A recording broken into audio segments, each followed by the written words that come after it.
እኔ ምልሽ ማይ አካባቢ ላይ ሰፈር ውስጥ የሚፈጠሩ ቢዝነሶች አሉ አይደል? ጥቃቅን ቢዝነሶች ይሄ ሱቆች፣ አትክልት ቤቶች፣ ወፍጮ ቤቶች ምናምን እነዚህ አይነት ቢዝነሶች አንዳንዴ የሆነ ሰፈር ላይ ሰፈሩን ሲያደምቁት ትመለከታለሽ። ሞቅ የሚያደርጉት ናቸው። በደንብ ከሰፈር ከማድመቅም በዘለለ ደግሞ ወቅትን ተከትለው የሚመጡ ምርቶች አሉ። በቆሎ እና ድንችና ተጠቃሚ በአቅራቢያው የፈለገውን ምርት እንዲያገኝ ያደርገዋልና ሰፈር ማድመቅ ብቻ አይደለም። ተደራሽነት አላቸው። ከዛ ባለፈ ደግሞ ለአካባቢው ሰው እፎይታ ይሰጣሉ። አሁን ለምሳሌ እኛ የምንገኘው 24 አካባቢ ነውና እዚህ አካባቢ ላይ ብዙ ሱቆችን እናገኛለን። ወፍጮ ቤቶች አሉ።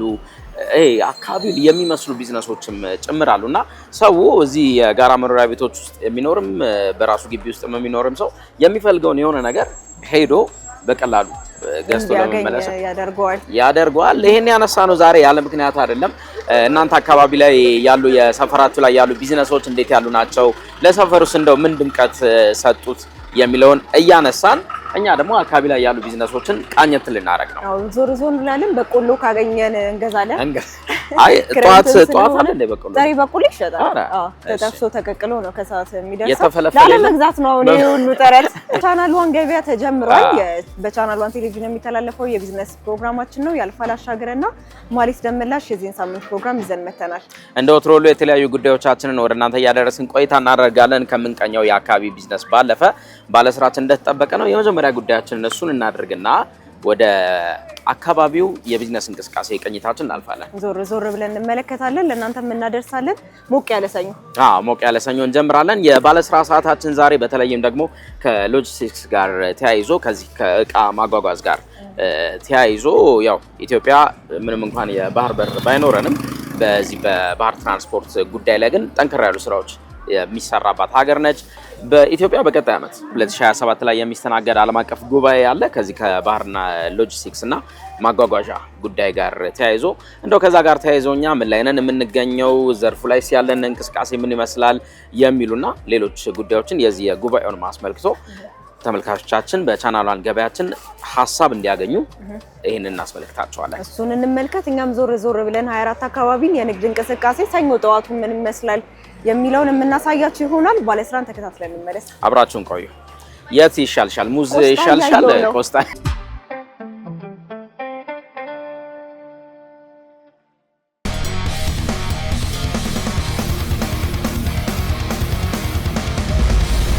አመሰግናለሁ። ስሜ ዳዊት ብሸት እባላለሁ። የኢትዮጵያ ፍሬት ፎርዋርደርስ ኤንድ ሺፒንግ ኤጀንትስ አሶሲዬሽን ፕሬዝዳንት ነኝ። የፊያታ ቦርድ አባልና የፊያታ ኤር ፍሬት ኢንስቲትዩት ቼርማን ነኝ። እዛ እንግዲህ አሁን አዲስ ለተቋቋመው ደግሞ የአፍሪካ ፍሬት ፎርዋርደርስ ኤንድ አሶሲዬሽን የቦርድ አባል ሆኜ ያገለግልኩ ነው።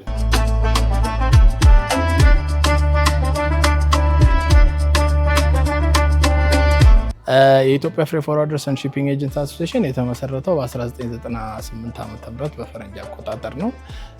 ያው ሲመሰረት እንግዲህ 3 ፒላሮችን እና 3 ዓላማዎችን ይዞ ነበረ። እነዚህ 3ቱ ዓላማዎች እንግዲህ አንደኛው አድቮኬሲ፣ ሁለተኛው የግንኙነት መፍጠር ወይም ደግሞ ኔትወርኪንግ ለመስራት የሚያስችል፣ በሶስተኛ ደረጃ ደግሞ ካፓሲቲ ቢልዲንግ ወይ ደግሞ ስልጠና የተማከለ ነበር።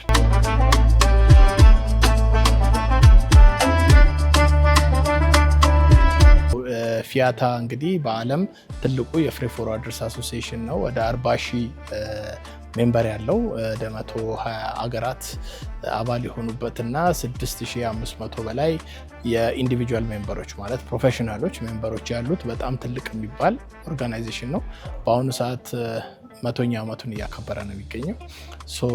እሱ አሶሲዬሽን ውስጥ ያው መቀላቀል ስለነበረብን እንደ አሶሲዬሽን ተመዝግበን ወደ 2018 አካባቢ የፊያታ አባል ከሆን በኋላ ያው እንግዲህ ፊያታ አባል ሆነን ውስጡ ስንሰራ የግድ ዋናውና ትልቁ ነገር ከፊያታ የሚገኘው የስልጠና ነው።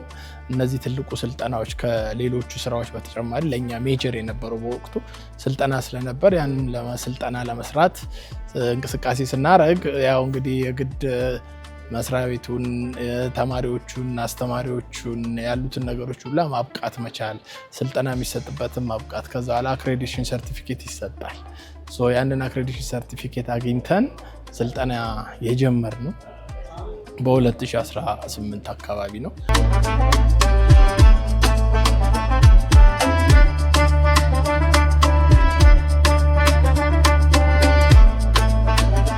ፊያታ 2027 በኢትዮጵያ ለመጀመሪያ ጊዜ ይካሄዳል።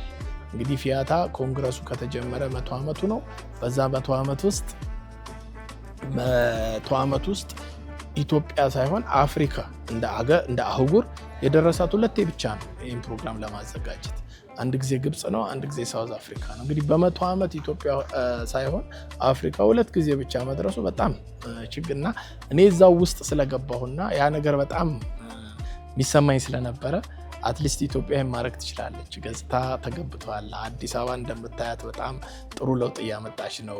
ሲቲዋ ራሱ እንደዚህ አይነት ኮንፈረንሶችን የማስተናገድ አቅም ስላለን ማምጣት አለብን ብለን ለብዙ ዓመታት ስንወዳደር ሳይሳካልን ቀርቶ ነበር። ሆኖም ግን አሁን በ101 ላይ ማለት በ2027 ለመጀመሪያ ጊዜ ኢትዮጵያ እንድታዘጋጅ ተመርጣለች እና ሁላችንም ሎጂስቲሻኖች ኦር ኢቭን ሎጂስቲሻኖችም ባይሆን ኢምፖርተሮችም ኤክስፖርተሮችም በዓለም ላይ በጣም ብዙ እውቀት ያላቸው በዚህ በሎጂስቲክስ ስራ የሰለጠኑ ብዙም ፕሮፌሽናሎች ከ2500 በላይ ከመላው ዓለም ከዳር እስከ ዳር ይመጣሉ ብለን እንጠብቃለን። እነዚህ ሲመጡ ለእኛ ኔትወርክ መፍጠሪያ፣ መማሪያ፣ ሀገራችንን ገጽታ ማሳያ፣ ሌላም ብዙ ኮንፈረንሶች፣ ብዙ ፓነሎች፣ ብዙ የሚደረጉ ንግግሮች አሉ እና ሁሉም ሰው የሚማማርበት ሊሆን ስለሚችል ይህንን የ2027 ኢቨንት በጋራ ሆነን እንድናሳካ ሁላችንም ተባብረን አገራችን ብቻ ሳይሆን ለአፍሪካ ይሄ ዝግጅት ለኢትዮጵያ ብቻ አይደለም። ኢትዮጵያ አዘጋጀችው እንደ አፍሪካ መዲና እንደመሆኗ ደግሞ ለአፍሪካ ተምሳሌት ሆነን ሶስተኛ ስራችን ሆኖ ግን አራተኛ፣ አምስተኛ፣ ስድስተኛ አፍሪካ ውስጥ መቀጠል እንድንችል አፍሪካ ትችላለች፣ ኢትዮጵያም ትችላለች የሚለውን ነገር ለዓለሙ ሕዝብ ማሳያ የሚሆን በጣም ትልቅ ኮንፈረንስ ስለሆነ በጉጉት የምንጠብቀው ኮንፈረንስ ነው። ሁላችንም በጋራ በህብረት ተጋግዘን መንግስትም፣ ፕራይቬት ሴክተሩም፣ ኤንጂኦውም፣ ሎጂስቲሻኑም፣ ኢምፖርተሩም፣ ኤክስፖርተሩም በጋራ የምንችለውን ነገር አድርገን ሀገራችን በዚህ በአንደኝነት ደረጃ እንድትመዘገብና ትልቅ ኢቨንት እንድናዘጋጅ ሁላችንም የጋራ ትብብር ጠይቃለሁ።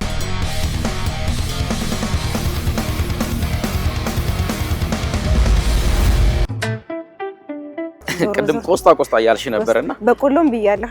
በቆሎም አለ፣ ቄጤማም አለ። እንዴት አደሩ ማዘር? ደህና አደሩ ማዘር። እሸት ነው ይሄ ነገር? አይ በቆሎ ነው፣ እሸት ይባላል። በቆሎ መሆኑች አይደለም። እሸት ነው። ስንት ነው በእውነት? ክረምት ላይ እንዴት ነው የዚህ ገበያ? አሪፍ ነው። አንቺ ጋር ብዙ ይወሰዳል አይደለ? ስለዚህ አሪፍ የምትሆን አስቀምጭልኝና ስንመለስ ወስዳለሁ። ማለት ካልገዛውላት ትገለኛለች። በርቺ። ቄጤማም ቆንጆ ነው።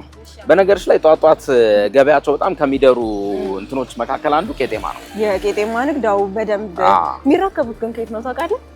ከብዙ ቦታ ይመጣል። ከመርካቶም የሚረከቡ አውቃለሁኝ። እኔ አሁን አካባቢ ላይ ከመርካቶ የሚያመጡ ሰዎች አውቃለሁኝ።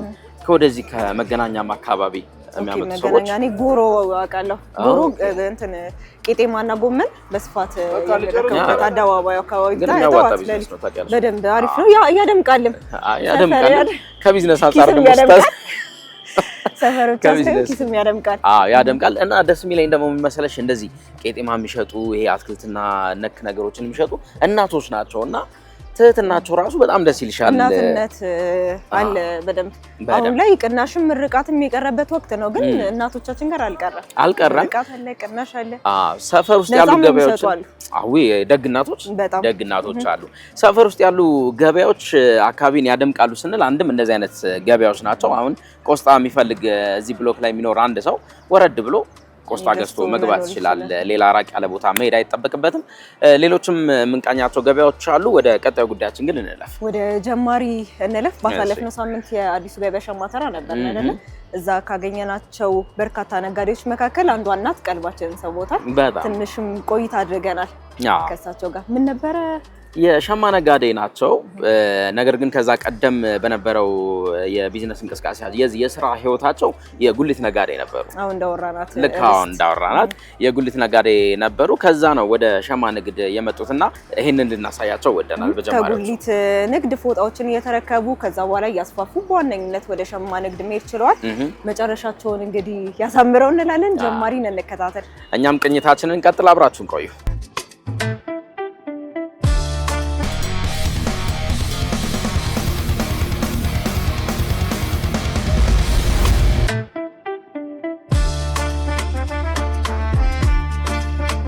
አመሰግናለሁ ስለተገናኘን ደስ ብሎኛል። እናንተም መጣችሁ ቃለ መጠይቅ ለማድረግ ስለመጣችሁና ከልብ ነው የማመሰግነው። የአምላክ እንዴት ታስታውሻለሽ ያንን ጊዜ? ያን ጊዜና አሁን ልዩነት አለ አይደለ? በጣም በከፍተኛ ልዩነት አለ። ያኔ ትንሽ ገበያውም እንደዚህ አልነበረ። ከክፍለ ሀገር የሚያመጡት ሰዎች በትንሽ ኢኮኖሚው ያ ማለት ጥሬ ዕቃው አናሳ ነበረ እና በግልጋሎቱ ማነሳ ስለነበረ ብዙም ያን ያህል ዲፈረንስ የለውም ነበር።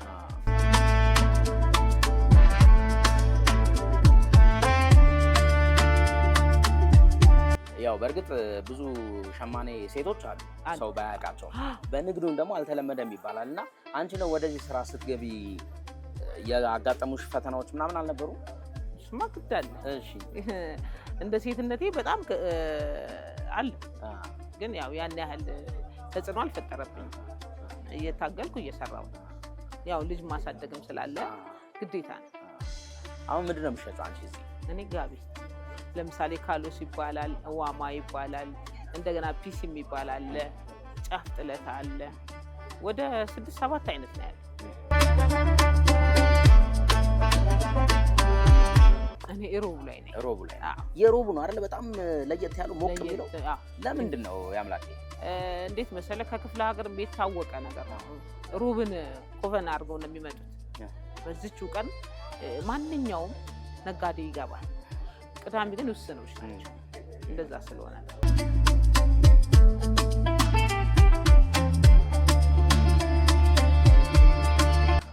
እኔ በእኔ ተነሳስተው ሰፊው የቀጨኔ ህዝብ የገባው በእኔ በእውነት ይሄ ሁሉ ሴት የተወሰኑ በቃ ማን ብዬ ልበል ቀጨኔ ጠቅላላ ይገባ መርካቶ ራሱ እኔ ከጉልት ከተነሳው ጀምሮ ነው የገባው። ስለዚህ አንቺ ለሌሎች መነሻ ሆነሽ ነው እንደማለት አብይ ድፍረቱን ሰተሻቸዋል። ይሄ እኮ ቀላል ነገር አይደለም። ከምንም በላይ በእውነት ነው የሚለው እኔ እዛ ጉልት በሚሰራ ሰዓትና አሁን አንድ አይደለም። በጣም እኔን ተከትሎ ገብቶ አሁን ዋኝተዋል።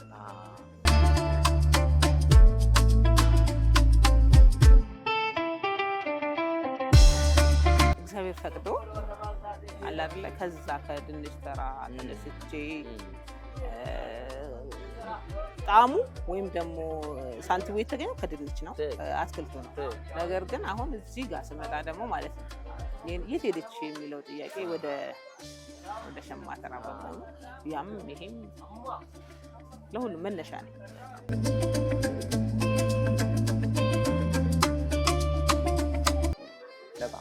በጣም ደስ ብሎናል ስለተገናኘን። ፈቃደኛ ስለሆንሽ በጣም እናመሰግናለን። ችግር የለውም። እኔም አመሰግናለሁ።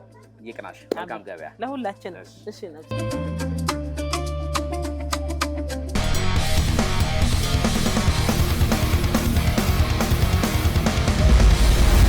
ቡናችሁ ጥሩ ነው። ለኔ ቡና ለሷን ቡና ከዛ ጭስ እጣን ካለ ደግሞ እጣን ወይም አይከፋም። ቅድም ምን እያልኩሽ ነበረ?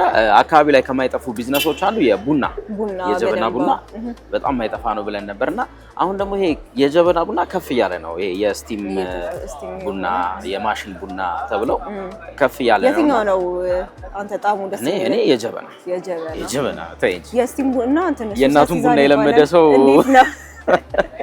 ደግሞ ከሸክላዎች ጋር በጣም ጠበቅ ያለ ግንኙነት አለ። አሪፍ ነው። ከቡና ጋር አብሮ የሚነሳ ወግ አምጣ እስኪ። አለን። ምን አለን መሰለሽ ከቡና ጋር የሚመጣው ተመልካቾቻችንም የሚያዩልን የመጽሐፍ ገበያ በጣም ከሚደራባቸው ወቅቶች መካከል አንዱ የዚህ የክረምት ወቅት ነው። እዚህ ክረምት ወቅት ላይ ብዙ ሰው መጽሐፍ ይገዛል። አንቺ መዋስ ነው መግዛቱ ላይ የለሽበትም። ማን ይነገረ? ምንጭ መጠቀስ አለበት። ባለፈው ሳምንት የሚገርምሽ ከተማው ላይ በጣም አሪፍ የቡክ ፌር ነበረ። የንባብ ለህይወት በየአመቱ የሚካሄድ አሪፍ የመጽሐፍ ገበያ ነበርና ሄጄ ነበረ። እዛ ለመሸመት ሞክሬ ነበረ። ዋጋው በጣም ደስ ይላል። መጽሐፍ በጣም በርካሽ ዋጋ መሸጥ አለባቸው ብዬ አምናለሁ። እሺ እና ያለ ስኳር ነው የምትጠጪው? በቃ ቡና ወዳድ በስ ከስኳር ጋር ያው ቡና። እኔ የምልሽ ግን ይሄ ዕጣን ከዚህ በላይ ከቆየ እኔን የሆነ ነገሬን ሊነካኝ ይችላልና እንዲሁ ነው ላንሳለ። ቢሆን አሪፍ ነው። እንዲሁ ነው ዕጣን ያልከው አይደለም? የመጀመሪያው ጭስ ነው ትክክለኛው እኮ። አይደለ? ሲቆይ ይከራከራል። እናመሰግናለን። እና ወደ 4 መጽሐፍ ገዝቻለሁኝ። ዋጋውን ስንት ገባ ላይ ይመልከቱ ነው። እሱ ላይ ይመልከቱ። የማን አድናቂ ነህ ግን ከመጽሐፍት ጻፊያ? የአዳም ረታ በጣም አድናቂ ነኝ። የእሱን መጽሐፎች በጣም ይመቹኛል። ከልጅነት ላይ ካነበብናቸው ደግሞ እስካሁን በልዩነት የማነሳው ሰመመን ነው። ሰመመን ከታላቅ ወንድሜ እየወሰድኩ አነበው የነበረው መጽሐፍ። ቅድም ምን አልኩሽ? ድሮ ነው እኮ እንዴ፣ አሁን ትልቅ ነን። ኧረ ግን እስቲ ገምቼ አንድ መጽሐፍ እንደው በጣም መካከለኛው ዋጋ ስንት ይመስልሻል? ዋጋ ባለፈው ባዛሮች ላይ ነው እኔም ብዙ ጊዜ የምገዛውና አዲስ አበባ ዩኒቨርሲቲ የተዘጋጀ መጽሐፍ ፌስቲቫል ነበር። እዛ ላይ 200 ብር ገዝተናል አንድ መጽሐፍ። 200 ብር ጥሩ ነው። እስቲ ተመልካቾቻችን ከፍተኛውና ዝቅተኛው የመጽሐፍ ዋጋ ስንት ነው የሚለውንም ይመልከቱ። በዛውም ደግሞ እንደው ክረምት ከማለቁ በፊት መጽሐፍ ለመሸመት የሚያስቡ ተመልካቾቻችን አንድ መጽሐፍ ስንት ያገኛሉ የሚለውን እንንገራቸው። የመጽሐፍ ቢዝነስ ቀላል የሚባል ቢዝነስ አይደለም። የመጽሐፍ ገበያ ቀላል የሚባል ገበያ አይደለም። ስለዚህ በቻናሏን ገበያችን እሱን እናሳያችኋለን። ቡናችንን ስንጠጣ ተመልሰን ስንመጣ ደግሞ ሌላ ጉዳያችንን እናሳልፋላችኋለን። አብራችሁ ቆዩ።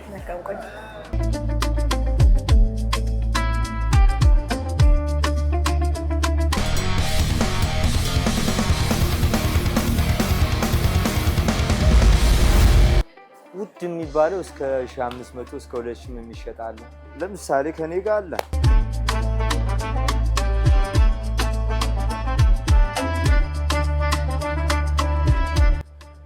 ያኛው ክፍለ ዘመን መባቻ ይባላል። በጣም አሪፍ መጽሐፍ ነው። እኔ ጋር ውድ የሚባለው 1000 ብር ነው። እኔ ጋር ውድ የሚባለው መካከለኛ ደግሞ አሉ እስከ 400 ብር እስከ 350። አሁን ለምሳሌ ሰመመን እስካሁንም እየተነበበ ያለ ድንቅ መጽሐፍ ነው። በ350 ነው እየሸጠ ነው ያለ። ጀርባ ፕራይሱ 500 ነው። በዲስካውንት 350 ነው እየተሸጠ ያለው።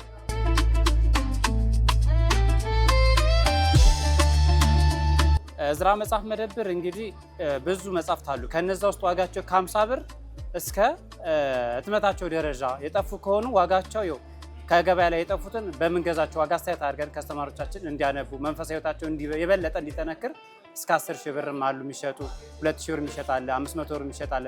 እንደ መጽሐፉ ይዘት ይለያያል። 10,000 ብር የሚሸጥ መጽሐፍ ለምሳሌ መጽሐፍ 10,000 ብር ነው የሚሸጠው። የጥንት መጽሐፍ ነው። ድጉሰቱም ለየት ያለ ነው። ለትውልድ የሚተላለፍ መጽሐፍ ነው እና እስከ 10,000 ብር የሚሸጡ መጽሐፍት አሉ። ከዛም ወረድ ብሎ እስከ 100 ብር የሚሸጡ አሉ፣ 50 ብር የሚሸጡ አሉ።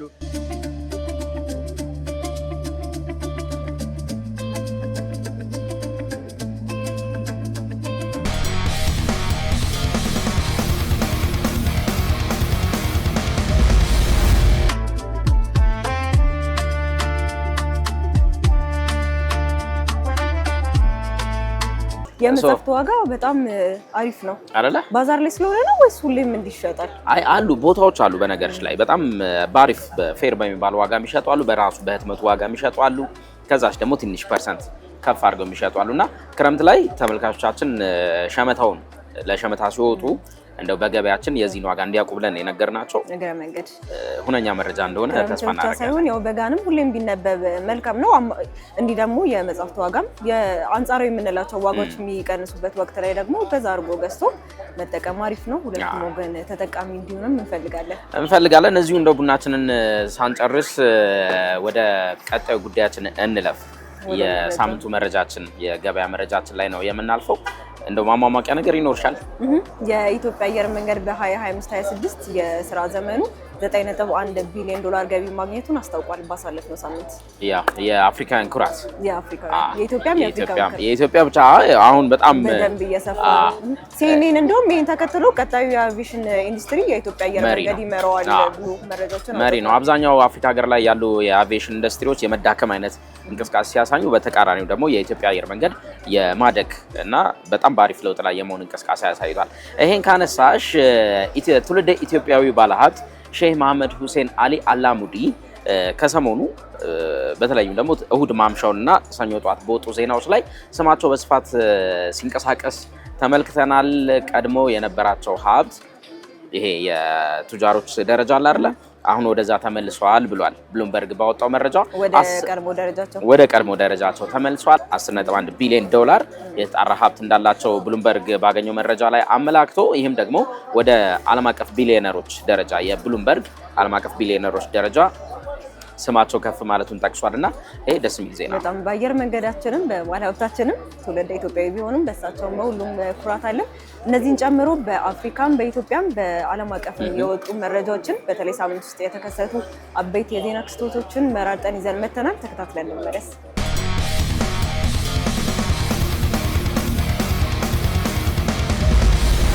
የኢትዮጵያ አየር መንገድ በበጀት ዓመቱ 9.1 ቢሊዮን ዶላር ገቢ ማግኘቱን አስታወቀ። የኢትዮጵያ አየር መንገድ የ2025-2026 በጀት ዓመት የስራ ክንውን ሪፖርቱን ይፋ ያደረገ ሲሆን በዓመቱ 9.1 ቢሊዮን ዶላር ገቢ ማድረጉንና 20.7 ሚሊዮን መንገደኞችን ማጓጓዙን ገልጿል። የግሩፑ ዋና ስራ አስፈጻሚ አቶ መስፍን ጣሰው እንደገለጹት አየር መንገዱ 4 አዳዲስ ዓለም አቀፍና 3 የሀገር ውስጥ መዳረሻዎችን በመጨመር ዓለም አቀፍ መዳረሻዎቹን ወደ 150 የሀገር ውስጡን ደግሞ ወደ 25 ከፍ አድርጎታል። በተጨማሪም 9 አዳዲስ አውሮፕላኖችን ወደ ስራ ያስገባ ሲሆን የተጓጓዘው የጭነት መጠን የ16 በመቶ እድገትን አሳይቷል። ሆኖም በገልፍ ሀገራት በተከሰተው ጦርነት ምክንያት የነዳጅ ዋጋ በመጨመሩ የአየር መንገዱ ወጪ በ25 በመቶ አድጓል። ከዚሁ ጋር ተያይዞ ወደ ቀጠናው የሚደረጉ በረራዎች መቋረጣቸው፣ የአሜሪካ የጉዞ ማዕቀቦችና የሰፊ የአውሮፕላን እጥረት መኖሩ አፈጻጸሙ ከተቀደው በታች ዝቅ ማለቱ ተጠቅሷል።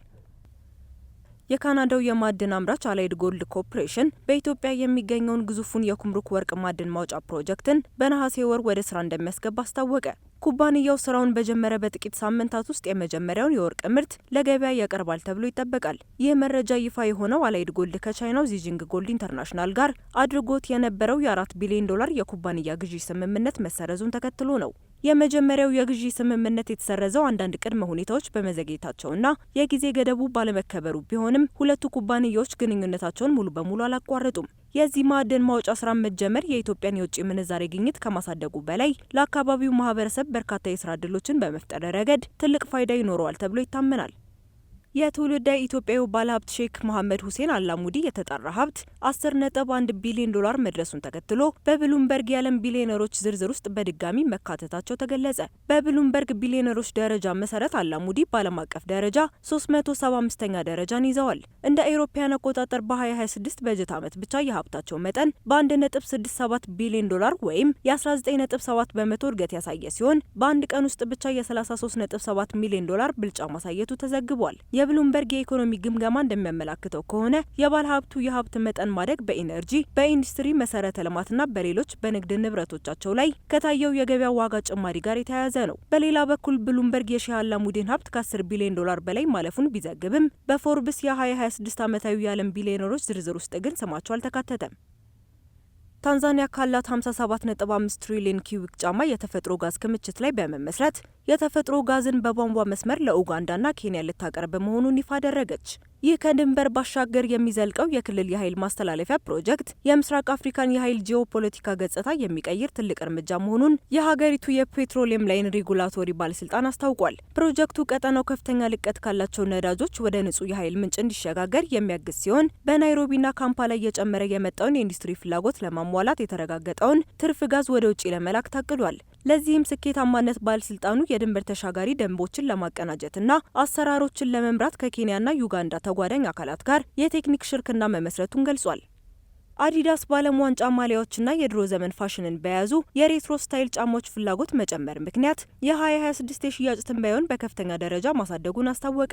ኩባንያው በሁለተኛው ሩብ ዓመት የ14 በመቶ የገቢ እድገት ያስመዘገበ ሲሆን የዓመቱ አጠቃላይ እድገት ከ9 እስከ 10 በመቶ ይደርሳል ተብሎ ይጠበቃል። የጀርመኑ የስፖርት ትጥቅ አቅራቢ የሆነው አዲዳስ ለእድገቱ በዋነኝነት የጠቀሳቸው ምክንያቶችም የ2026 የዓለም ዋንጫ ማሊያዎች ፍላጎት በከፍተኛ ሁኔታ መጨመሩ እንዲሁም የቪንቴጅና የሬትሮ ስታይል ጫማዎች ፍላጎት በገበያው ላይ መጨመር ናቸው ተብሏል።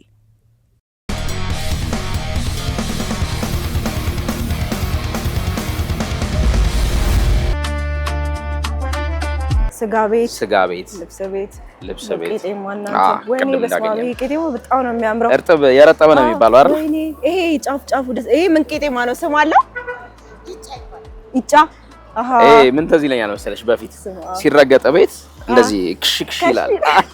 እንግዳ ሳይመጣ ትርገጡ እየተባለ እና ትኩስ ቄጤማ መሆኑን የምታውቂው በዛ ነው። ስረግጩ የሚያወጣው ድምጽ ሌላኛው ቅድም ያላነሳው ልጅ ደግሞ ሰፈር ውስጥ በጣም እየተለመዱ ካሉና አካባቢን ከሚያደምቁ ቢዝነሶች መካከል አንዱ የእርጥብ ቢዝነስ ተጠቃሽ ነው። በስመ አብ እርጥብ ተጠቃሚ ነህ እንዴ? በጣም የምር ወደ ወንደላ ጤና እንዴ አታበስልም? አይ እሱ እኮ ያለቀለት ነው እና ከማብሰሉም በላይ ዋጋው አሪፍ ነው። በደንብ በተለይ ማታ ላይ ድሮ ቺፕስ ነበር የተለመደው። አሁን በደንብ እርጥብ አለ። ስፖርት ሰርተው የሚወጡ ወንድሞቻችን የሚመገቡት ምግብ አንዳንዱ ስጋ ቤት ይገባል፣ አንዳንዱ እርጥብ ገዝቶ ይገባል። ኢዲፔንስ እንደ ሁኔታው እንደ ደሞዝ አወጣጡ ይለያያል፣ ይወስናል።